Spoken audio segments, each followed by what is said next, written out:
नमस्कार, मैं प्रवीण बौद्ध। आप देख रहे हैं न्यूज़ 22 लाइव। दोस्तों, हर कोई पार्टी राम ढूंढने में लगी है। राम के नाम पर वोट ढूंढ रही है कि इस पर सियासत करें तो वोट मिल जाए, उस पर सियासत करें तो वो वोट मिल जाए। और अक्सर मायने में यही देखा जाता है हमें कि समाज बहुत अंधभक्त है। उनको न शिक्षा से मतलब है, न रोज़गार से मतलब है, किसी से कोई मतलब नहीं। स्कूल कॉलेज कोई मतलब नहीं रखता उनके लिए। क्योंकि देखो, बीजेपी सरकार ने क्या किया है देश के लिए। शिक्षा ख़त्म कर दी है, न स्कूल खोले, न कॉलेज खोले, न अस्पताल खोले, न युवाओं के लिए रोज़गार। लेकिन फिर भी वो सत्ता में कायम कैसे है? सिर्फ धर्म के नाम पर। जैसे 2014 में आई थी ये बीजेपी सरकार, तो बहुत बड़े जुमले दिए थे। मैं ये करूँगा, राम मंदिर दूँगा, 370 धारा हटाऊँगा, ये किया। हाँ किया, राम मंदिर भी बनाया और 370 धारा भी हटाई। लेकिन फ़ायदा किसको? आपको हुआ और नहीं मेरे को हुआ। क्योंकि जब हमें किसी धर्म की ज़रूरत नहीं है, हमें किसकी ज़रूरत है? रोज़गार की ज़रूरत है। हमें नौकरी चाहिए किसी भी पद में। लेकिन आज बीजेपी सरकार नौकरियां नहीं दे रही है, नहीं रोज़गार दे रही है और प्राइवेट सेक्टर कर रही है। जितने भी जैसे हमारे सरकारी विभाग थे, चाहे तो रेलवे हो, बैंकें हो, एयरपोर्ट हो, अस्पताल हो, बड़े बड़े औद्योगिक खनन भी प्राइवेट कर दिए, मतलब बेच दिया और आगे भी बेचती रहेगी। लेकिन जो गोदी मीडिया होती है वो आज भी इकोनॉमी बताती है कि मोदी 75% लोग उनके साथ हैं। तो सोचिए, न रोज़गार मिल रहा है और नई देश में शिक्षा हो रही है, नई अस्पताल है। कोरोना के 25 लाख हो गए केसेस, लेकिन फिर भी मोदी का वर्चस्व है। कैसे है? क्योंकि वो धर्म के नाम पर राजनीति करता है। और हमारे देश में जो लोग हैं वो सिर्फ धर्म के नाम पर अंधे हैं। उनके दिमाग में कुछ भी नहीं चलता है, सिर्फ उनको घंटा बजाना आता है, उनको जय श्री राम कहना आता है। और हमारे भी लोग यही चाहते हैं, उनको भी जय भीम कहना आता है और दोनों में बड़ा टकराव होता है। लेकिन जब बहुजन समाज पार्टी की मुखिया बहन जी ने देखा कि वाकई में न रोज़गार है, न शिक्षा है, किसी पर भी कोई राजनीति नहीं हो रही है, सिर्फ धर्म के नाम पर राजनीति हो रही है, तो हम जैसे तैसे करके एक बार सत्ता कायम करें, फिर देखा जाएगा। तो उन्होंने भी एक जुमला दिया है या हकीकत बयां किया है, वो हमें नहीं पता, कि ब्राह्मणों के भगवान परशुराम की एक मूर्ति बनाएंगे। जो 2-4 दिन पहले समाजवादी पार्टी ने घोषणा की थी कि हम भगवान परशुराम की जयंती ही नहीं बल्कि मूर्ति भी बना के देंगे।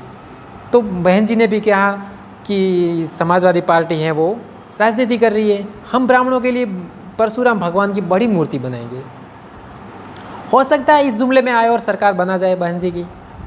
क्योंकि बीजेपी सरकार ने भी ऐसा ही किया है, जुमलों से अपनी सरकार बनाई है और आगे भी कायम रहेगी या नहीं रहेगी ये उनके जुमले बताएंगे। क्योंकि जुमलों से ही सरकार बनती है, ये राजनीति है।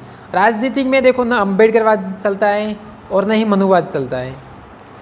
समान इक्वल देखा जाता है, एक मानवता देखी जाती है। नागरिक, वी आर ऑल, भारत के हम सब नागरिक हैं। तो उसी पर हम रह के सत्ता कायम कर सकते हैं, न कि किसी को गिराकर, किसी को ठेस पहुंचाकर कि आपके परशुराम बेकार थे, आपके अम्बेडकर बेकार थे। ऐसे कई बीजेपी और बसपा तंज कसते हैं। लेकिन बीजेपी ने, सरकार ने हमेशा जुमला ही दिया है कि दलितों के लिए ये लुभावने ऑफर दिए। जैसे राम मंदिर में सबसे पहले भोजन दलितों को कराया। हमारे महामहिम राष्ट्रपति भी कोविंद जी हैं, वो भी दलित हैं। और ऐसे कई पापड़ बीकने वाले अभी कोरोना पॉजिटिव होकर बैठे हैं। अर्जुन राम जी मेघवाल, वो क्या है? वो भी दलित है। लेकिन जुमले के हैं, ये सिर्फ दिखावटी है कि हम आपका वर्चस्व बढ़ा रहे हैं दलितों का, लेकिन हकीकत मायने में ये कुछ भी नहीं कर रहे। सिर्फ वोट बैंक हमारा लूट रहे हैं और धर्म के नाम पर राजनीति कर रहे हैं। और हमारे लोग, मैं आपको एक और बात बता दूं कि जो जैसे बहन जी ने ये फैसला लिया कि हम भगवान परशुराम की मूर्ति बनाएंगे ब्राह्मणों के लिए। अब इनमें से आपको बता दूं कि जो अम्बेडकरवादी हैं कट्टर, जो बसपा में लगातार वो रात दिन काम कर रहे हैं काशीराम जी के मूवमेंट पे, बामसेफ के मूवमेंट पे, तो उनको झटका लगा होगा कि बहन जी ऐसे कदम कैसे उठा रही, क्यों उठा रही है। क्योंकि देखो उनके पीछे भी लोग जुड़े होते हैं कि देखो एक जैसे वावन मेश्राम जी की बात करें या फिर चंद्रशेखर की बात करें या और भी कई पार्टियां हैं राष्ट्रीय हमारे जो बहुजनों की है, तो वो भी तंज कसते होंगे बसपा के जो समर्थक है नेता उन लोगों से, देखो देखो आपकी बहन जी तो परशुराम की मूर्ति बना रही है और हम तो कट्टर अम्बेडकरवादी। जैसे बहुजनों की एक और पार्टी है वावन मेश्राम, वो लगातार बहन जी पे तंज कसते हैं कि बहन जी तो ब्राह्मणों की हो गई है, वो बिल्कुल मनुवाद से गिर गई है, वो कुछ भी नहीं बोल सकती है, वो बीजेपी की हो गई, अब मोम की भी नहीं, ऐसे तंज कसे हैं। तो उनको एक प्लस पॉइंट मिल गया है कि देखो बहन जी तो आपके लिए परशुराम की मूर्ति बना रही है। और जो भक्त हैं लोग हैं वो भी तंज कसेंगे, जैसे बसपा के जो कट्टर अम्बेडकरवादी हैं जो समर्थक हैं, उनके लिए ये दुख की बात है कि वो उनको तंज कसेंगे तो वो क्या सोचेंगे, उनको कैसे जवाब देंगे। तो इसीलिए वो खामोश रहेंगे शायद, क्योंकि जब बहन जी भी कोई कमज़ोर दिल की नहीं है, बहुत बड़ा माइंड है उनका भी, क्योंकि जैसे ही उनको लगता है कि कहाँ पर कैसे फैसला लेना है तो वो सोच समझ कर फैसला लेती। ऐसे नहीं है कि हाँ हम परशुराम की मूर्ति बनाएंगे, ये करेंगे। आपको मैं बता दूं कि बीजेपी सरकार ने कितनी बाबा साहेब अम्बेडकर की मूर्ति बनाई, कितनी काशीराम जी की मूर्तियाँ बनाई है, किसी की नहीं बनाई। क्यों? क्योंकि हमारे महामहिम दलित राष्ट्रपति है, ऐसे कई मुखोटे हैं जो SC ST OBC के लोग, अभी कितने मंत्री 131 सांसद है, वो सिर्फ बोर हैं। जैसे उन्होंने हमारे सांसदों को ले लिया तो बीजेपी सरकार ने ये काम करेंगे तो किया। बीजेपी सरकार ने बाबा साहेब की या काशीराम जी की कहीं स्टेचू लगाई, ज्योतिबा फुले की कहीं लगाई, छत्रपति साहू जी महाराज की लगाई, पेरिया ललाई सिंह यादव की लगाई, किसी की नहीं लगाई। तो ये एक राजनीति है, राजनीति में उतार चढ़ाव आता रहता है, कौन किसके पक्ष में है कौन किसके पक्ष में नहीं है। ये चुनावों के समय में ये सब हम ऐसे फैसले लेते हैं कि हम ये करेंगे। अक्सर चुनाव होने के बाद जब सत्ता आ जाती है तब वो कैसे फैसले लेते हैं ये हमें समझना है, हमें पिछले कामों को देखना है। ऐसे नहीं है कि नया जुमला आ गया कि परशुराम की मूर्ति बनाएंगे, ये तो ब्राह्मणवाद से गिर गई है, हम इसको वोट नहीं करेंगे। या फिर नरेंद्र मोदी सरकार ने ये कहा है कि हम आपके लिए राम मंदिर बनाएंगे, तो बना दिया उन्होंने, ठीक है। कहने का मतलब उनका तो काम ही है हिंदुत्व करना, विभाजित करना, लोगों को हिंदू मुसलमान करना। लेकिन उन्होंने अच्छा राजनीतिक खेल खेला है जैसे राम मंदिर का, और बना ही दिया और बहुत लोग खुश हुए। मैं आपको ये भी बता दूं कि कुछ अम्बेडकरवादी बीजेपी के खिलाफ है, और यकीनन तो बहुत सारे लोग जो SC ST OBC के बहुत लोग राम मंदिर से बहुत खुश हुए और बीजेपी में है। ये हकीकत है। जैसे कोरोना महामारी में जितनी भी तालियां बजी थी, तो आप समझ लो कौन बजाया, अपने ही लोग बजाया। तो मैं कह सकता हूं कि बीजेपी का वर्चस्व से दिनों दिन बढ़ रहा है, और हम पार्टियां, उसका वर्चस्व बढ़ रहा है और हमारी पार्टियां बढ़ रही है दिनों दिन। हर घर में अब राष्ट्रीय अध्यक्ष निकल रहा है। तो अब कैसे कह सकते हैं, जिसको सामाजिक संगठन में रहना चाहिए, समाज को सुधारना चाहिए, वो खुद राजनीति कर रहा है और आज कह रहा है कि हम बहुजन हिताय बहुजन सुखाय की बात करते हैं। अगर उनको भी वोट लेना है तो वो भी कहेंगे कि हम मनु की मूर्ति लगाएंगे, आप हमारे साथ आओ, हम ब्राह्मण समाज के लिए मनु स्मृति लगाएंगे, क्योंकि उनको नेता बनना है, उनको सरकार चाहिए, उनको कुर्सी का पावर लेना है। तो ये सताई कुछ ऐसी है, क्योंकि देखो मैं मान सकता हूँ कि बहन जी काशीराम जी के मूवमेंट पे चल रही है, बाबा साहेब के मूवमेंट पे चल रही है, तो परशुराम की कैसे मूर्ति बना सकती है। तो आप सोचिए वो उनका कदम है, वो किस तरह से है। कुछ तो सोच समझ कर उसने फैसला लिया होगा बसपा ने।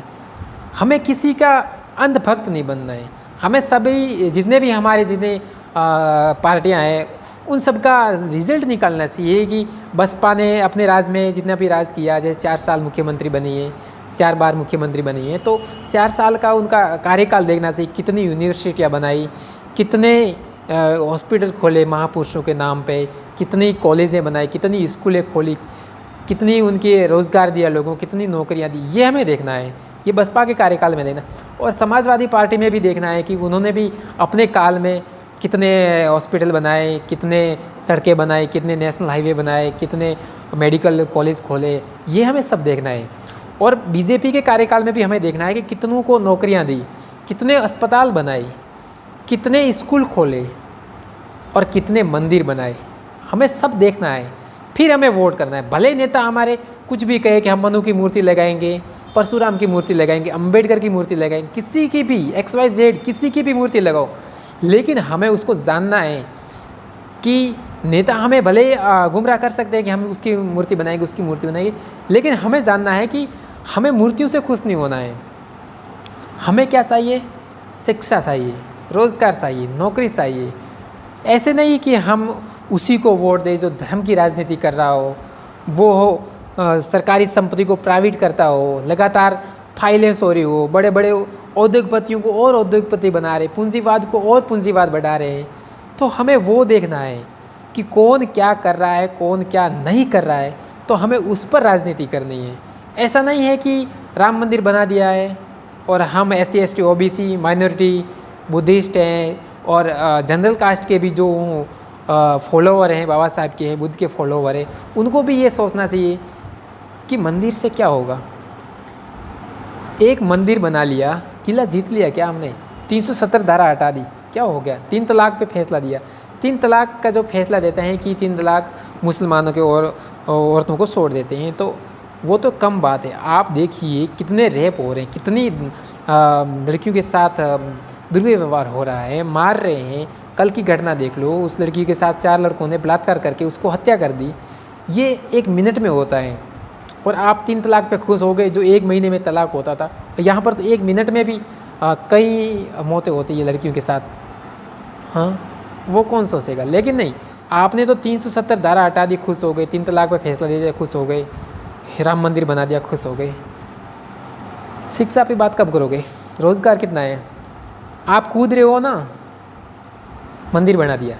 तुम्हारे पीछे बैकग्राउंड क्या है कि मैं मंदिर तो जाऊंगा, ये करूंगा, लेकिन जब हमारे पास बैकग्राउंड में शिक्षा नहीं होगी, रोज़गार नहीं होगा, तो हम मंदिर से क्या करेंगे?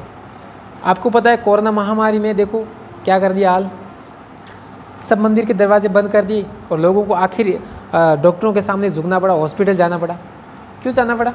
क्योंकि देखो, शिक्षा ही देश का भविष्य है।